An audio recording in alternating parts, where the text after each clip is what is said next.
Hello and welcome to Keep Calm for Parents. I have had a number of you ask, what does Keep Calm stand for? And so let me just share with you a little bit briefly about what the CALM stands for. So it's College and Accelerated Leadership Methodology. And that is what this show is about. And it speaks to also just the spirit of the show.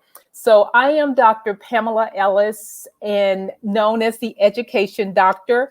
What I do is I help teens find a college that feels like home and partner with parents to avoid overpaying.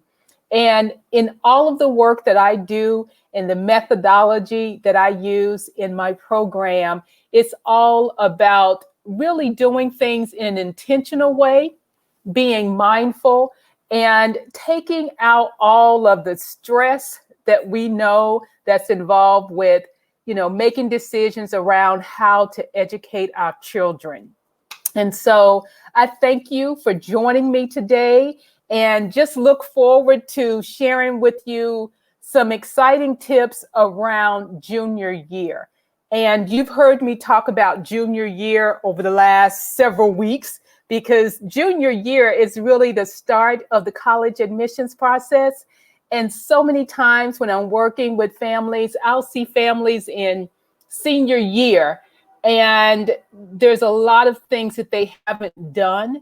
And so part of making this a less stressful process is making sure you have the knowledge that you need to make great decisions in time and doing it well before time so that you're not ending up scrambling in the last minute, or your teen is applying to colleges that are not a good fit for them. And we all know that, if our kids are, experiencing any anxiety, that will be the case for us as well. And so we don't want that in our home. We don't even want that spirit of anxiety and stress at all. And so the things that I talk about are really related to those things that can give you a sense of calm, clarity, and confidence. Okay. And so this week, what I want to talk about is just junior year and the things that your teen could be doing this month in November. And by the way, if you're joining, I'm sorry, I didn't even welcome you in completely. But if you're joining, please post in the chat. Let me know that you're here. It's always a lot more encouraging when you know that there's someone listening, someone watching, because I can't see in this platform who's out there unless you comment. And so I'd love to know that you're there. So anyway, let's jump in and talk about junior year for November.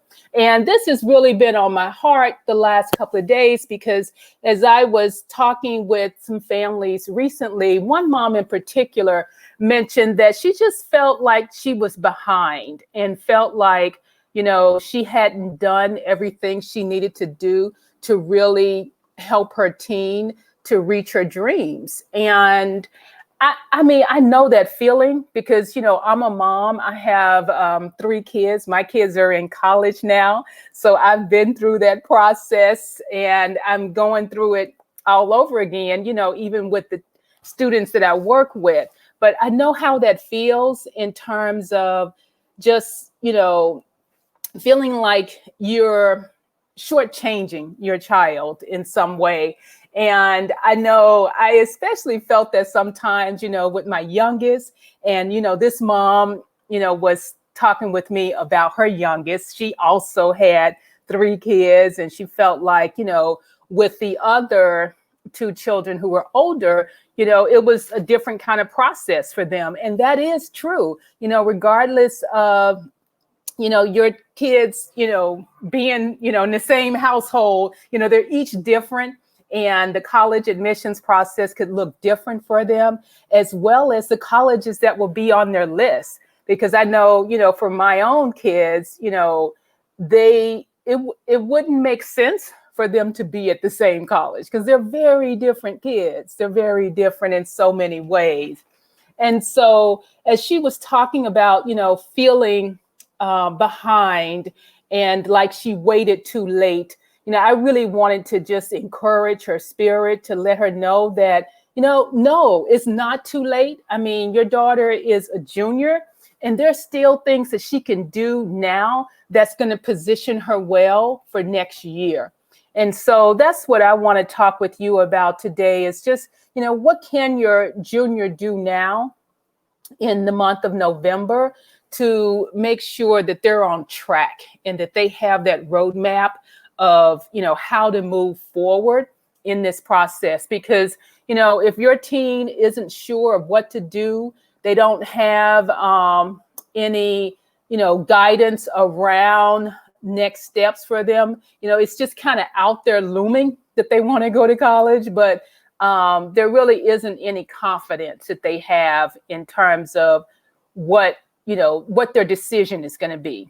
And we really don't want them to leave home without being confident in where they're going to be going. So I'm going to share with you 5 tips as far as, actions that your teen can be doing in the month of November. And 5 is my number, so you'll hear me talk about 5.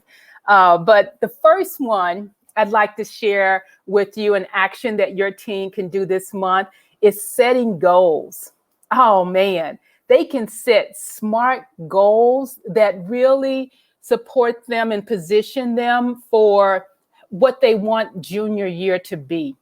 Because, at the end of the day, we want this to be an intentional time for them, not just something that happens.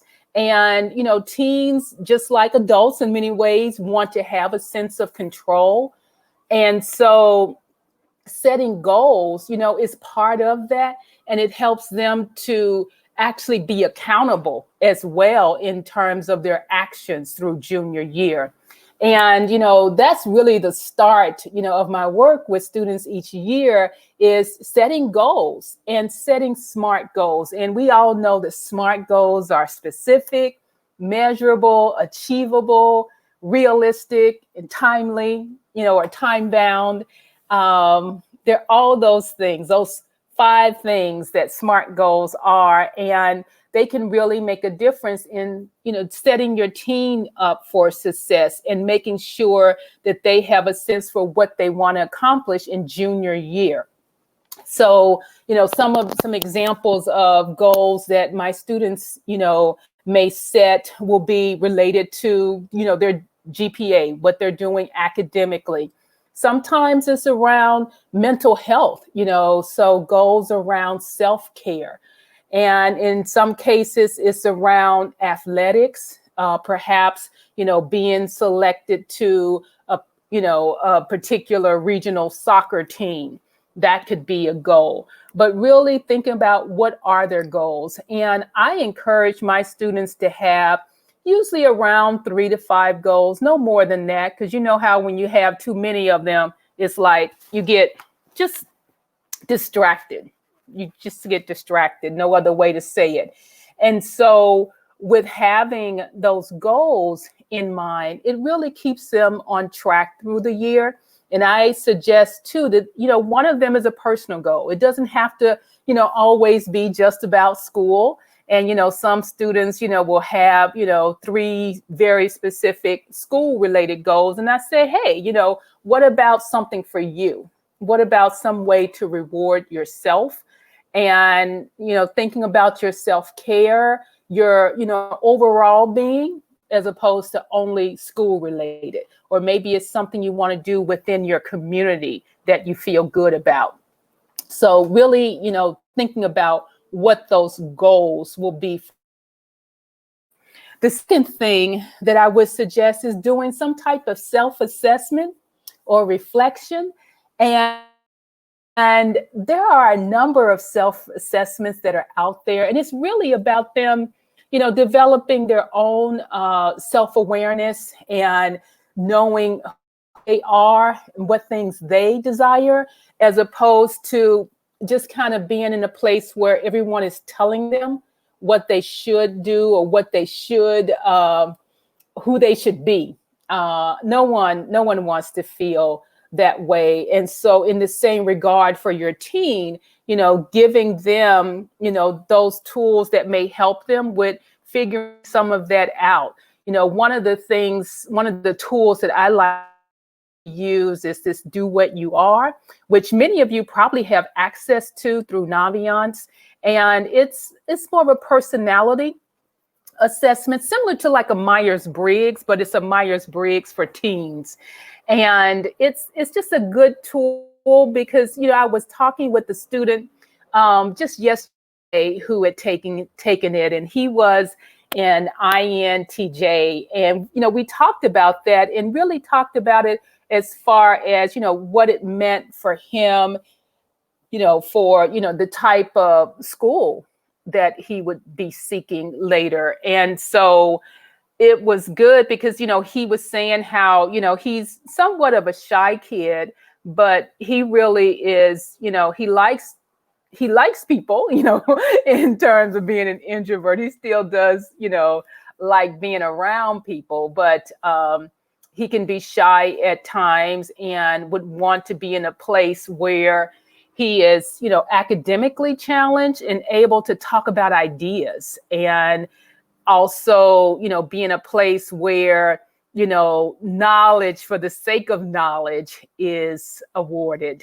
And that's an approach of the school. And I thought, well, that's all right, because that's good to know that, about yourself. And as we were talking through it, there were, some points that he agreed with, others he disagreed with, but certainly eye-opening for him in terms of thinking about, just who he is and what he wants. And so a self-assessment, can really be helpful in that regard. And especially at this time, as students are, in junior year, starting to look ahead to which colleges should be on their list. And one of the things, in my, own approach with working with students is that, the list starts with the student. It doesn't start with the college, and it's not about saying, oh, you're going to apply to X college. No, let's step back, in terms of really knowing who that student is, what they want, what their desires are, and especially what their why is. Why do they want to go to college? And, that self-assessment and reflection can also be part of, knowing their why and determining what their why is. Something, I don't know what it is, but my fingers are just itching for no reason. It's not my palm. If it was my palm, I know what that was about, but it's just itchy. So anyway, let me go on because I digress, right? The third one is a career interest inventory. And sometimes these are part of the self-assessments, like with Do What You Are. There's also a career piece to it, but there are a number of other career interest inventories. Like one of them is career clusters. And so there are a few others as well. But these career interest inventories, and I think Berkman also has that component, what they can do is help your teen to think about, major interests, for example, or think about, what things they may want to study when they're in college. I was talking with a student recently, and boy, I think they wanted to do a little bit of everything. They wanted to do architecture. They were interested in doing aerospace. They were interested in doing a language. They were interested in sociology. As I was like, oh my goodness, you're tiring me out if you're going to major in all those things. But the thing about it is, when you have that many different interests, that's great. There are some colleges that, support that, love that in terms of, having all of those different interests. But when you start talking about something like architecture, you may not be as competitive for that area if that's really not your thing per se. And so it just can't be something willy-nilly on your list that you're interested in, because that's going to change your list as well. Yes, some schools have all these different majors. But, if you're talking about marine biology as well, there are only so many colleges in terms of where they may even be located that would be a good fit for you that offer that versus, some of the other things that you're interested in. And so a career interest inventory can help with narrowing that down a little bit. And, I know that sometimes students are thinking about different majors because they think they sound good, or maybe they know a friend who's interested in it, but they really don't have any real interest in that area or any demonstrated interest in that area. And in junior year, I would say really to just kind of get a sense for what you want to do. It's like, yeah, you may have all of those different interests, and maybe it just means that you are undecided, and that's okay. And so if you are undecided, then looking at those colleges that value students who are undecided, and you're not having to be pigeonholed into any particular area. And just, at least doing some type of career interest inventory, though, can help narrow it down a little bit so that it can support you with really finding those colleges that are a good academic fit for you. And when you have so many, when you have 6 or 7 different things that you want to major in, that can make that a little bit more challenging. Okay. The fourth one that juniors should especially be doing is nurturing teacher relationships. I mean, that starts, the moment you start junior year. It starts the moment you start high school, really. It's nurturing those teacher relationships. And so juniors, for the most part, it's going to be their junior year teachers who are writing their recommendations for them. And rather than finding that out in senior year and scrambling around, because I must admit, I have a couple of seniors who are trying to figure out, they're scratching their head on who they're going to ask for a recommendation. And now is not the time to be doing that. So in junior year, I want my juniors to be developing those good, solid relationships with teachers. And especially with your core content teachers, which is your teachers for English, for math, science, social studies, and foreign language. Because, at the end of the day, yes, you may have a great relationship with your band teacher, and that's all right. I love it. But it's not always going to be the case that your band teacher can write a recommendation letter for you. And so I really want you to develop those relationships with your core content area teachers. Generally, you may need in some cases, 2 recommendations. And so just having 2 recommenders is a safe bet, depending on the colleges that you're going to be applying to. And the things that you can be doing this year, and it's not doing it to, in some cases, like people used to say brown nose, or doing it in an insincere way. And so I would say, a couple of teachers that you enjoy their class, or maybe it's a class that's really challenging for you. And, getting to know that teacher through setting a time to meet outside of class time. It could also be, asking questions in class and engaging in that way, because one of the things that teachers will be rating students on next year in their recommendations will be productive class discussion. And so, perhaps your participation in class can be a way that you can let your teacher get to know you. And then for you to really get to know that teacher, carving out some extra time. And so one of the things sometimes I recommend for my students in terms of a goal in junior year may be meeting with a teacher, 1 or 2 teachers each month during the school year. And that's a way that they can intentionally nurture those teacher relationships, and, doing it in a sincere way, and developing, those skills of, how to self-advocate So that's what that's about. So that's my fourth one. And then the fifth one is considering how your junior, I want your junior to consider how they are contributing in junior year, whether it's in their community or whether it's at school. Now, what I mean by that is, all of them are going to have some kind of activities resume. I don't want that activities resume just to be, 1 hour here, another half hour there. That's so willy-nilly, and no one wants to see that. And so as you're going through junior year, looking at how you're participating, I want you to be an active participator, and an active participant, I should say. What am I doing? Mixing up my words here. An active participant. And I also want your junior to contribute in a meaningful way.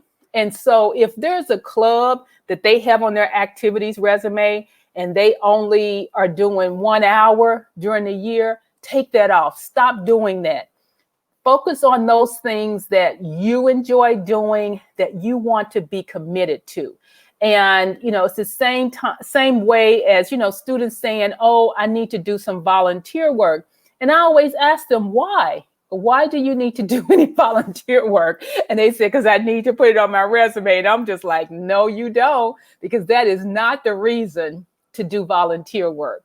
Perhaps you want to contribute in your community. You want to give back. You want to help animals. You want to do something with students because you love tutoring. It's all of those other great, reasons, but it's not about checking a box nor doing it for the sake of your resume. And so I really want students to be active in a meaningful way, especially in junior year, because you think about it this time next year, when they're doing their applications, especially their early applications, what the colleges will see is everything up to junior year. They won't have senior year just yet. And you don't want to submit an activities resume with 1 hour here and another hour there. It's a waste of your time and it's a waste of their time.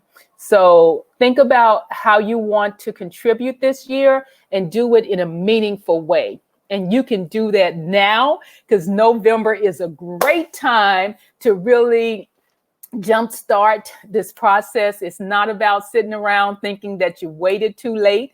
And so parents, I'm encouraging you to just make sure that, each month, there is something that your teen is doing in an intentional way through junior year, because junior year is, where it's all happening, and it's going to be a short time before they're going to be applying to colleges. So again, I thank you for joining me. I'm going to post the roadmap again for junior year. And it's a month-by-month guide of here are the things to do to really position your teen, not only to get in, but to get money for college. And I want you guys to download that, use it, post it up. It's a beautiful poster. Oh, it's a beautiful poster. So post it up, and it's a place where they can see it, where you can see it, to keep them accountable, making sure they have their goals, etc. So I look forward to talking with you next week. And just take care and post in the comments. Love to hear what you have to say and love to respond back. So take care, and I'll talk with you next week.